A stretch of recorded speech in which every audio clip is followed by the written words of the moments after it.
Round 3 of the World Chess Championship between Jan Nepomniachtchi and Ding Liren. Currently, Jan is ahead 1 point, and it is on Ding to now prove himself if he is able to hold on or perhaps win a game so that he can level up the score to a tied score. Is he able to do it today? He is playing with the black pieces, so let's take a look what happened in today's game. By the way, today I went to the hairdresser, so I may look a little bit different than usual. Well, get used to it. And I hope you like it. So of course, as we know, playing with the black pieces is a little bit difficult. It's not very likely that you win your game at this very high level, especially considering the players have huge preparation. Let's take a look at today's game. So d4 was played by Jan, knight f6, c4, e6, knight c3, d5, and this is the queen's gambit. C takes d5, e takes d5, so Jan is going for the exchange variation where there's an early trade on d5, bishop g5, c6, e3, and h6. These are all very normal and standard moves. Bishop e7, bishop d3, simply developing the pieces. Short castle now, and queen c2. So the queen goes to c2, which may seem a little bit odd, but it's a very normal place for the queen because white has the option to either go knight e2 or knight of 3. And the idea behind knight e2 is that you potentially give space to this pawn over here to go to f3, and then you can prepare e4 this way. Rook e8 was played because this rook is making space for other pieces to go to f8. There are moments where the knight maneuvers to f8 to either go to e6 or g6. Now g6 seems like a less appealing square this time because h6 has already been played, and look at those pieces controlling the g6 square. That looks pretty terrifying, but rook 8 is always a very useful move. Knight ge2 is played, knight bd7, short castle, and a5. So Ding is trying to create some space on the queen side as there's not really much else to do in this position. A very appealing move is, for example, c5, where it's very common in d4 openings for black to play c5 at some point. But as you can see in this very pawn structure, where there was an exchange on d5 already, if you play c5, you're left behind with this pawn on d5 isolated. And you don't really want to be left with this pawn, and it's also really easy for white to play here. So that's why c5 is very much a bad idea to play here, and that's why Ding played the move a5. a3 was played. So of course a3 is preparing ideas such as b4 because that is one of the main ideas to try to push on the queen side. So eventually after takes, imagine that this pawn on b4 is defended, you push b5 and you capture this pawn on c6. Eventually black will be left with a pawn on c6, which is very weakened, and it's basically a backwards pawn. And it will be very difficult for black to defend this pawn. Another plan, as I mentioned before, is playing f3, e4, simply controlling the center. But there's a lot of ways to deal with this position, so it's for white to choose. What does white go for? Knight h5 was played, trying to trade those bishops off. Of course, white takes, the queen takes back, rook a e1. It basically means white is not really preparing to move b4, but instead focuses on this pawn push in the center. So let's see what's next. Knight f8, knight c1. The knights are simply maneuvering. The knight did not have to do anything over here on h5. It wasn't doing anything whatsoever, so it's better to push it back to f6. f3, there it goes. Knight e6, very typical to put the knight there. Knight goes back to e2. c5 now is a good time because you see white weakened this pawn on e3, so after a capture on c5, queen takes c5 can be played, and this pawn on e3 will be hanging. So both players will have weaknesses. Black will have this weakness on d5, white has this weakness on e3 right here. So there will be lots to play for both sides, whereas if the pawn was here on f2, protecting the pawn on e3, it may have been a very different story. So that's why, of course, white did not take. White went for bishop e5, rook d8.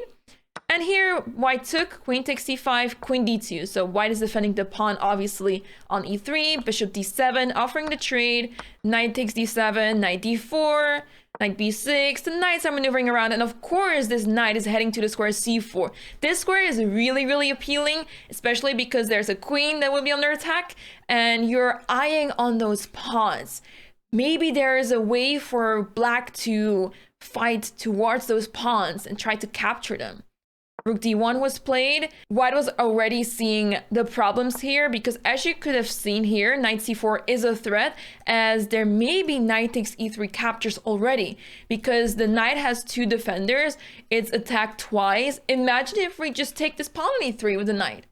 We remove one of the defenders and end up winning a pawn by being able to capture this knight on d4. For that reason, Jan was prepared and played rook d1 to defend this knight and make sure that there's no pawn available to grab over here. Knight c4, queen f2, and now of course, as I mentioned, knight takes e3 is not a move.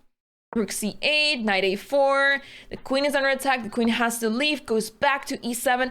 It has very few squares on the queen side, so this is the time to maneuver the queen around. Rook fe1, queen f6, the queen goes to f6, knight b5, knight c7, and it was in this situation, everyone, that the players decided to go for a draw. It is pretty anticlimactic, but as you can see, there's not much to fight for, and if there's anyone in the position that can have a good position later on, it's black, because look at this knight on c4. Very dangerous and scary and just active. And of course you cannot just play b3 because knight takes e3, just lose a pawn. So yeah, it's really hard for white to play here. Also with this knight on a4, it sort of feels stuck there. It's not doing anything. And this knight on d4, it's just standing there. It doesn't do anything. So for that reason, it makes a lot of sense that players agree to draw. And we have to keep in mind that Ding lost the previous game. So going for a draw here is a really good idea to reset the mental and be ready for the next game, as he will be taking the white pieces. Ding was seemingly much happier and satisfied with this game. How will round 4 look like now that his mental seems to have had a reset? Let's take a look. In game 4, we were watching the start of this on stream, and I was surprised to see the first move, c4 by Ding Liren, knight f6, knight c3, and e5. This is the typical English opening, knight f3, knight c6, and here white went for the move e3. Another move that is possible here is move g3, which is often played, but e3 is also quite interesting as white is taking over the center pretty quickly. Soon d4 will be played.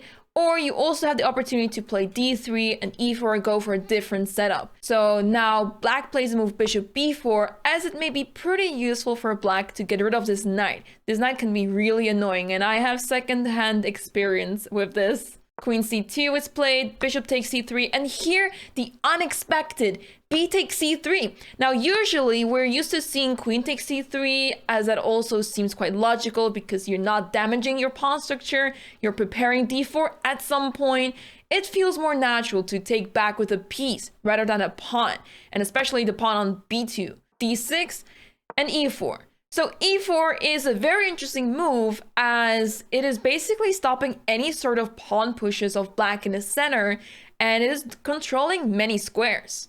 It will be very difficult for white to sort of fix this problem, but at the same time, it seems like white is trying to use all those pawns in the center as a strength, rather than, having those weaknesses and having to deal with them. Ding is making use of it. Short castle, bishop e2, knight h5. So the knight is trying to jump to f4. That makes perfect sense. It's very typical when the pawns are fixed this way on e4 and e5 that knights do want to jump to the square diagonally away from the pawn. And likewise, white would want to put the knight on f5, which is maybe a little bit more difficult.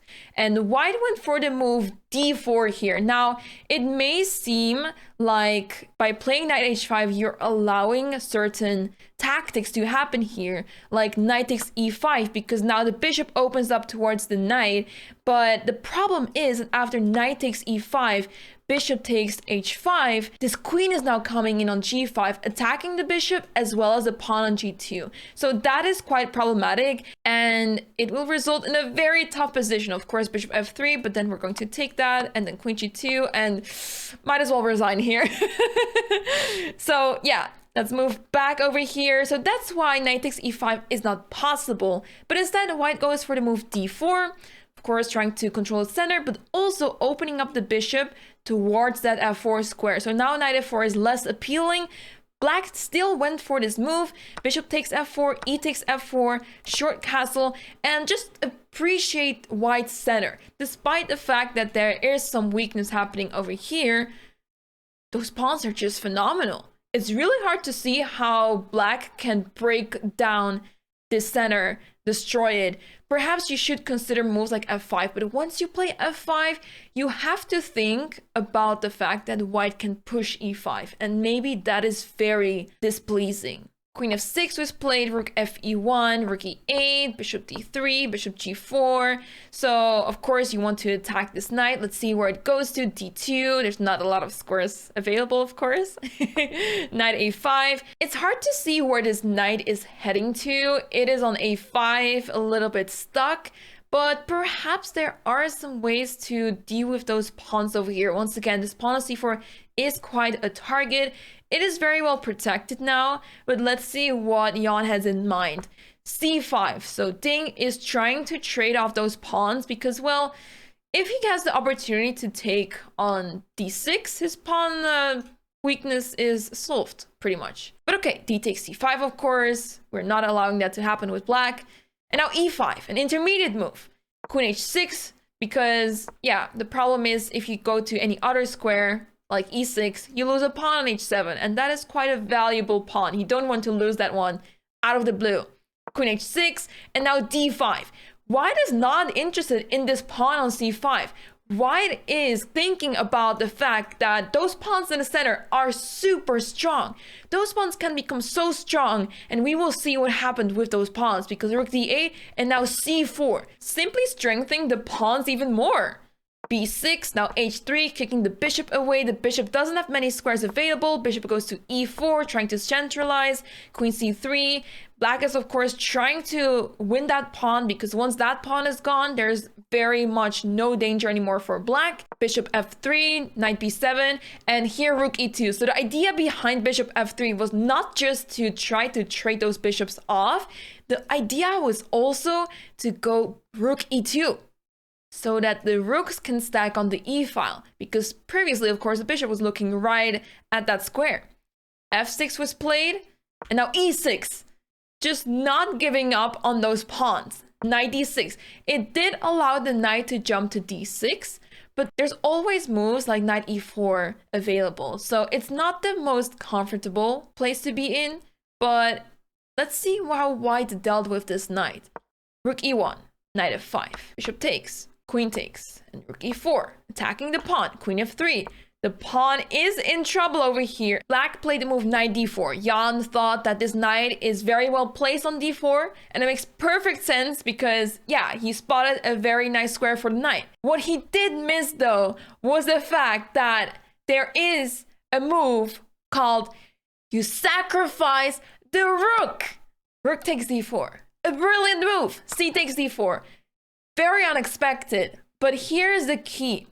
Those rooks over here are not moving, especially the one on e7. This rook is not moving anywhere, and this knight has a dream situation. It can maneuver around like crazy, can jump to c6 later on, it can jump to e4 if it wants to, and it has so much more potential than those two silly rooks. So let's see how Ding continued here with knight b3, g5, trying to create some play on the king side. Knight takes d4, queen g6, g4, trying to shut down the king side altogether, because now en passant was played, f takes g3, but the more the pawns push, the more the king gets weakened. Knight f5, a beautiful square for the knight. Rook h7, of course, the only square to not lose a rook. Queen e4, it's getting very tricky as there was a huge threat of knight e7 check available. So now the king moves away, of course. e7, why not? Queen f7, d6, and the pawns are just moving forward and they're unstoppable. C takes d6, knight takes d6, and that is a fork. If black wouldn't have captured, there would even be more worries and problems for black. So here we see a fork, queen g8, white just captures the exchange back, queen e6, and this pawn is the decider of the game. If it wasn't for this pawn, it may have been a very, very tense fight still, but because of this pawn, it is just completely lost for black. King g7, trying to defend the pawn on f6. Rook f1, rook h6. The rook goes back to d1 so that it can enter on the 8th rank. Jan is not giving up. He plays f5, queen e5 check, king f7. Of course, trying to capture that pawn one more time. If rook d8 now, you just simply capture on e7. So we just take a pawn because now the king is in check. The king has to move, and after king takes e7, there's rook e1 check, and you lose the queen. So for that reason, the king has to move to the other side, to the g file, or there must be rook f6 played as was played in the game. Queen h7, king e6, queen g7. Such beautiful play by Ding. Rook g6 and queen f8. What a way to finish this game, because now you have to give up the promotion square. So you may think, hey, maybe I can play rook g8 over here. It would be possible to play this, but unfortunately for black, there is the move rook d8 possible. So because of rook d8, you're losing material regardless. If rook takes f8, pawn takes f8, and the pieces are simply defending each other, and there's also no check. And if, let's say, queen takes e7, we simply capture the rook over here, and soon we'll also win this queen. Don't worry about that. So yeah, that is how Ding won his game, which is insane because now the score is absolutely tight. And it seems like Ding is absolutely back in the match, not just in terms of the score, but also in terms of mentality. And this will help him so much in the long run of this match. He is absolutely back, and this is amazing for the Ding fans out there. But for Jan, this may mean that he needs to work even harder, as it means that each of them can basically beat each other. They are capable of losing, both of them. Crazy, right? So yeah, this is absolutely crazy. And this makes this match even more exciting because people sort of assume that Ding has already lost the match. But now Ding is back. And I'm really curious to see what this means for the match and how the players will adjust now in the next few games. See you in the next recap.